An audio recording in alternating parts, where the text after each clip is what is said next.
Hi, good morning. Apologies for the info relayed at the start of the video once the video starts.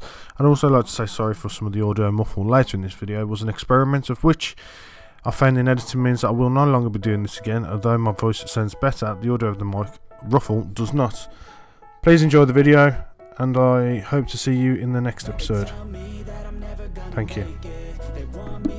Good morning everyone. Today we're going to be playing Southampton and Tottenham in normal league games. As you can see, we have gone past the games that I was going to play on camera. That I was going to play on camera for you with Man City and Oxford. But the problem was I did record, but my drive ran out of space. There's not really much more to say about that. As you can see, Man City was abysmal. We lost 4-1. Erling Haaland getting a hat-trick in that game. 6-39, 45-77. We managed to get a consolation goal through Joseph Burgess, which was a really good goal. I think we had a goal disallowed offside as well. Then we beat Oxford 3-0 in a nice comfortable goal route, I suppose you could say. And then we went and played with exactly the same sort of lineup against West Ham because I was going to show you the transfer deadline straight afterwards, and that was an abysmal 5-1 loss away, which leads me then into the transfers. What transfers did I get done, in fact? Well, what I can say is that we had Diogo Ribierte, who came in as a goalkeeper. He's joining permanently next year.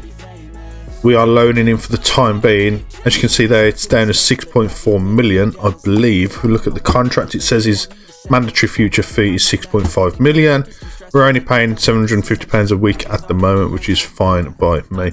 As you can see here, everything is looking great, especially for 19 years old. If we was to compare him with our first choice goalkeeper, Arthur Okonkwo, we can see that in actual fact he's very, very close to where Arthur is currently, except he's almost 10 years his junior. So with that in mind, we are going to be training him up and hopefully bringing him up in a couple of these cup games. With that said, Man City coming up, chances are he's going to play in that, but we're going to get knocked out. I expect us to get knocked out. The board will expect us to get knocked out. So then we will have the FA Cup to go, and we'll probably play him in a few games as well. And then on deadline day itself, this was a couple of days before deadline day, as you can see. Deadline day itself was on the 3rd of September. We brought in Tom Davies, who is pretty good, especially with that jumping reach and the heading. That's pretty good for a centre-back, as you can see. 191 centimetres, which makes him about close to 6 foot, I guess, I think. On the plus side, his contract states optional future fee of 18.5 million. Whether he's going to be worth that, if we can actually stay, if we stay up, it might be an optional sort of feature that we might look at.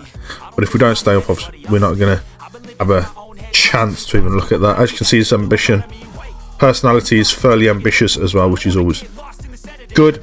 His preferred foot is either, so he can play either side, that defensive midfield too. If we was to look at the calendar, oh yeah, so players out on international duty at the minute. We've got a couple of weeks, play Southampton. I'll be right back with you in a second. I've just come back because LG Ordenines has decided that because I didn't bring anyone in to help him settle, he wants to now leave the club, and he has officially handed in his transfer request in order, because he's lost trust in me due to failing to keep the promises I made to get him to join the club, and now he feels that he has to leave because nobody's joined him to help him settle at the club. We shall see how that goes, but if we do end up getting 11 million for him, then that's a win in my book. We only paid 1.8 for him. I'll take it. I'll take it all day long, and then we'll just bring somebody else in over the top of him anyway. I'm not sure what's he on wage-wise. He's on 21k, so that's always a bonus as well. It's another 21k in the pot. See what happens. Although transfer's gone, so if he's going to go, he's going to be January now. But he might even withdraw it before then. We'll see. I'll come back because apparently the dressing room atmosphere is not looking too good. So it reads, right, there are a few murmurs of discontent in the squad about the way things have been going lately. Can one of you step up and explain the issue here so we can get it sorted and move on? You need to do something about the dressing room atmosphere. It's a real chore to come to work at the moment, and that's not a good situation to be in. Kick the chair, thrash the arms, point the finger, wave hands, raise hands. I agree that something needs to be done. Maybe there are bad influences that I need to move on, or some personal issues with players that need sorting. Either way, I promise to improve things. That's really good to know, thanks. Hopefully you are able to affect real change. I think that's very productive. Everyone's pleased. Leave meeting. What I will do is we'll go to the calendar, and just before this match here, we're going to training. Calendar, and then here we're going to go to extracurricular, community outreach, team bonding, and then over here, Monday, a bit more team bonding. Hopefully this will increase that team cohesion that everybody so craves. We go to dynamics, we can see club atmosphere is really poor. So if we go forward a bit, no. Cool. So submit the team. Auto number, submit numbers. Oh, Tom Davis is in the team. This is the first time I've seen Tom Davis play, actually. As you can see, because we've had to just submit his number. Go to the dressing room. It's time to put an end to this run of poor form. Go ahead and make it count. I'm just going to make sure everyone's got the difference to make a difference. Tunnel. Again, the weather out there is less than ideal. I'm going to send my assistant at this point. And kick off and skip. Solihull Moors with the throw. Sirkin to Davis. Davis to Haig. Orford. Anderson. Running with the ball. Oh, dispossessed. Oh, Orford redispossesses. Gets the ball. Linfoster to Haig. Haig, Linfoster. Baptiste. Over the top to Burgess. Orford to Haig. God blimey, okay. A bit of a one-touch football going on. Burgess stops, turns, Orford to Haig. Haig's going to pass it to Taylor. Taylor's going to have a shot. It bounces off the post and didn't go where we needed it to go, essentially.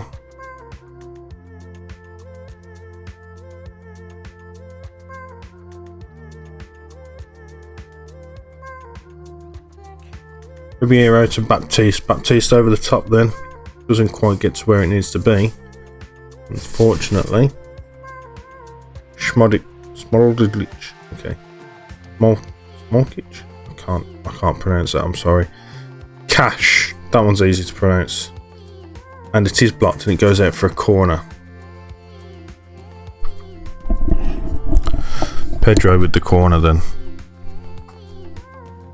and our keeper claims it. Cash with the free kick. It's a short free kick. It's played back to Cash, in fact, from Adams, and it's back to Adams to Mingueza, Smolic, Samu, Larios to Baptiste. Everyone's falling over in the middle there. Mingueza. Oh, this seems to be relentless at the moment. Pedro. Okay. Goes just over the bar. I need to encourage the boys because this is embarrassing at the minute. Not sure where our players of against Man City have, Man United have gone, but they need to pick it up. We've been the better team. Do what you keep doing, and we'll be fine. I don't like the idea of just click that, because you don't just keep doing what you're doing and you'll be fine. You need to do something to make yourself be the better team. Right, according to this, Burgess is playing really well and Anderson is not, so I'm going to look to move Anderson, I think, out onto the right hand wing and bring him into an inverted winger role on attack, and you can go up there, and then we'll put Taylor, no. And then we'll put Powell maybe over on that left hand side. Yeah, Powell, you can go over on that left hand side, my son. You can play the inside forward there like that on attack. I'll move you over, and we'll go with that for now. Sirkin then to Davies. Taylor to Davies. Sirkin. Davies. Orford to Taylor. Over the top then. It's not quite reached Anderson.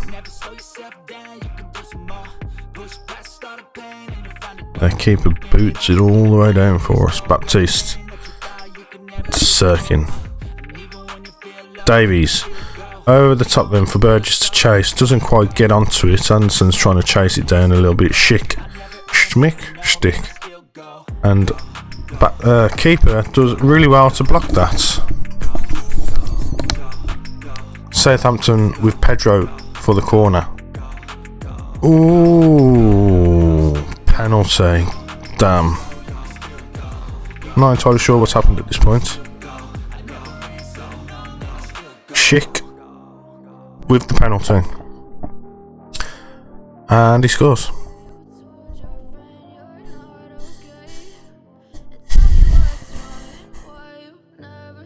I'm going to try moving up to this here. Yep, skip over that. Yes, we'll confirm. We're going to our own type of 4-2-3-1. Larios with the ball. Samu to Larios. Samu. Larios. Some nice easy football being played here by Southampton. Taking their time, there's no rush. Larios running down the left hand side now. Kluivert, Anderson gets the ball, pops it over the top, passes it to absolutely nobody. And now they're just free to run inside. And there's another penalty.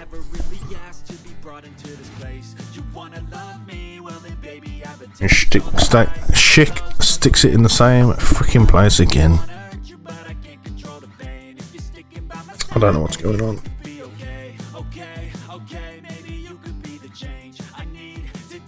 Vince Foster with the throw to Orford. Taylor with the ball.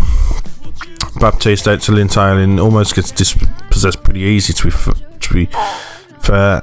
Taylor with the ball now. Puts it back to Baptiste. Baptiste. Linz Foster. Haig. Linz Foster. He's going to run forward with it. He's going to put it in the centre. Orford gets the ball with Linz Foster and it's misread. And Haig has now got the ball though with the loose cannon, and Powell with the shot, and that is 2-1, and it looks like we're going to be checked for offside. Are we going to be offside? No, we are not. 2-1. Let's go. Let's keep going. They've only scored 2 penalties and both well, they've only scored 2 goals and both of them from penalties, none of them open play. So let's keep going. We must persist. Let me just take off Anderson. Burgess is coming up. Oh my god. Burgess is coming off. Prove it's coming on. Jensen Weir is going to come off. No. Anderson's going to come off on the right. Ordenese is going to come on. And we'll go with that for the time being. And let's just fire them up. Is that going to get anything? We've got 5 minutes added time. It's not going to mean anything. We're going to go 4-2-3-1 for the next game. I am not happy with your performance out there. So we shall see you in the next game, which was what, Tottenham, I think? I can't remember off the top of my head, but we'll be back with you in a second. I've just come back quickly. As you can see, the transfer embargo is back in place. South Korean investor Ju Yongs would make 73 million available for new players if his takeover plans are successful. He's looking to buy at the club for around 51 million. That's not bad. Board placed an embargo upon transfers as a result of the rumours regarding a possible takeover. Restrictions will remain in place until the outcome of any takeover has been resolved. If that is the case, that's insane. See you in a second for the Tottenham match. Well, welcome back for the Tottenham game then. We are switching up the style. We're going to go back to a 4-2-3-1 that we know of and has worked for us in the Championship.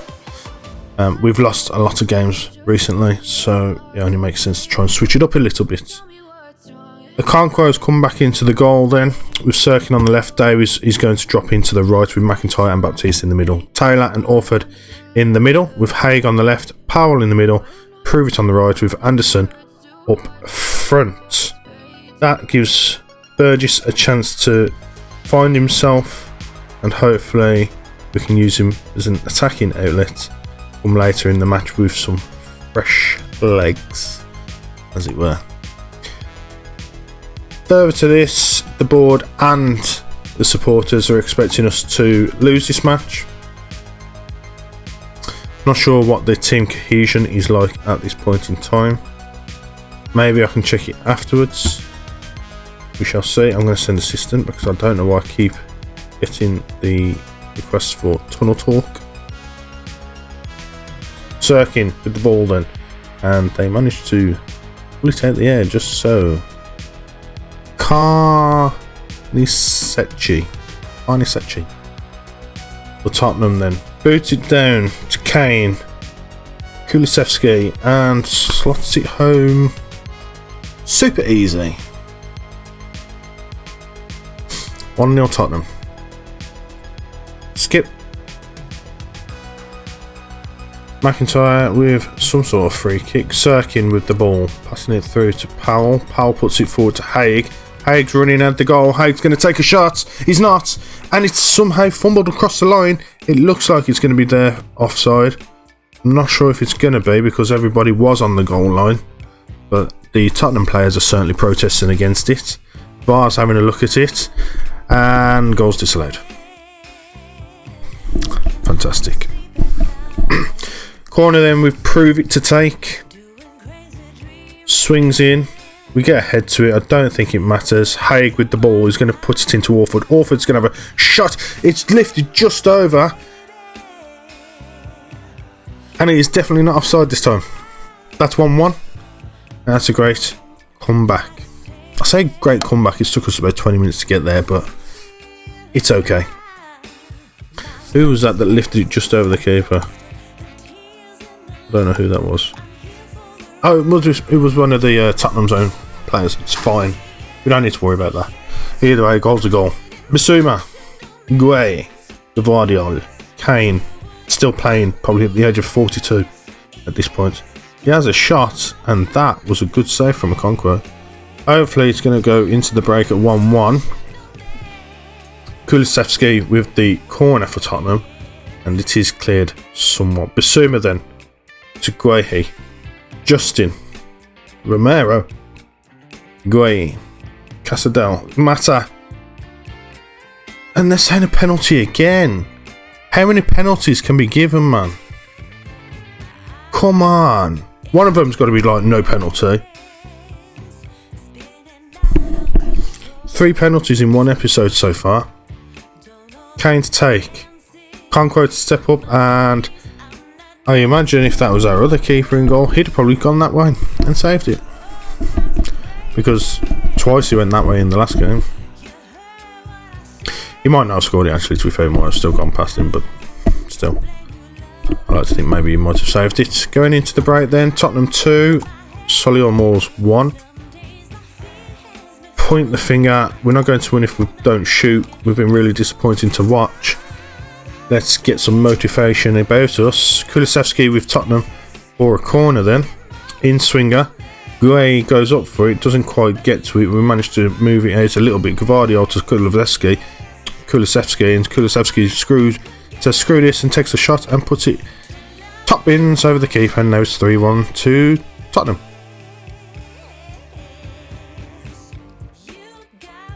Kulusevski with the free kick and manages to almost become the goal. Adamansson's going to come off. Burgess is going to go on. You're coming off for Macaulay. Joe Powell's coming off for Jensen Weir. What? Did I do that right? Do I do that wrong? Yes, I did that right. That's fine. Joe Haig is on the left as an inverted winger. What are you playing as an inverted winger? You're going to play as an inverted winger also on attack. Burgess, you're going to be playing as a pressing forward. So, okay, Conquo then. Short kick to Baptiste, and that is absolutely unbelievable. They've gone and forced easy corner there. Kulusevski with the corner then. We managed to just about clear it, but there's a push on Bissouma, and it doesn't matter. Highlight over. Gvardiol then for Tottenham with a throw to Kane. Udogie to Kane. Kane puts it in the back of the net. That's 4-1.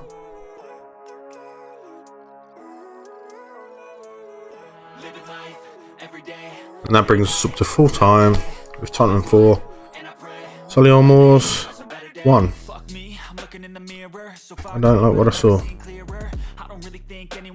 We'll come back then for the Man City and Arsenal, which is inevitably in like 4 days, I think. So Tottenham here on the bottom right hand side on the Sunday there.